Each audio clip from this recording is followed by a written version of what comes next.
আসসালামু আলাইকুম রহমতুল্লাহি ওয়া বারাকাতুহু।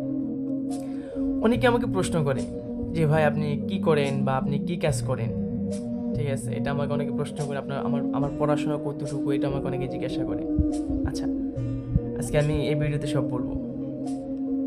আমার পড়ালেখার লাইফ শুরু হয় আপনার মেবি 2008-9 সাল থেকে, যতটুকু সম্ভব।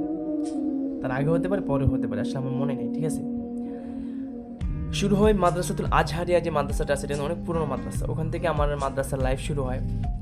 তো ওখানে আমার আমার বাবা, আমার 4 ভাই বোন ছিলাম, আমরা 4 ভাই বোনকে ওই মাদ্রাসায় ভর্তি করেছিলাম। তো ওখানে কিছুদিন পড়াশোনা করার পরে আমার বাবা আমাকে গ্রামে পাঠিয়ে দিল। ওখান থেকে আমার ভাই অন্যদিকে চলে যায়, আমার ছোটো ভাইকে অন্যদিকে দিয়ে দেয়, আমার বোনকে আমার বোনেরই বিয়ে হয়ে যায়। যাই হোক, তো ওখান থেকে আমার পড়াশোনা শুরু। এখান থেকে আমি আমার গ্রামে যাই, গ্রামে একটা মাদ্রাসায় পড়ি। ওখান থেকে কিছু সমস্যা হওয়ার কারণে আবার ঢাকা চলে আসি। সর্বোপরি এরকম কয়েকটা মাদ্রাসা চেঞ্জ করা হয়েছে। পরবর্তীতে আমি ঢাকার দারুল উলুম ফারুকিয়া মাদ্রাসায় আমি যোগ দিই আর কি। ওখান থেকে 2019 সালে, আমি সংক্ষিপ্তে বলছি, 2019 সালে আমি হাফেজি শেষ করি। হাফেজি শেষ করার পর ওখান থেকে পাগড়ি নিয়ে আমি সরাসরি বড় মাদ্রাসায় ভর্তি হই। তো বড় মাদ্রাসায় আমি তাইসির পর্যন্ত পড়াশোনা করি 2022 সালে। ওখান থেকে আমি যে আবু হানিফা জামিয়া আবু হানিফা রহমতুল্লাহ রিসার্চ সেন্টার, ওই মাদ্রাসায় ভর্তি হই। ওখানে আমি মিজান শেষ করেছি। মিজান শেষ করে নাবি মেরে ভর্তি হয়েছিলাম মেবি।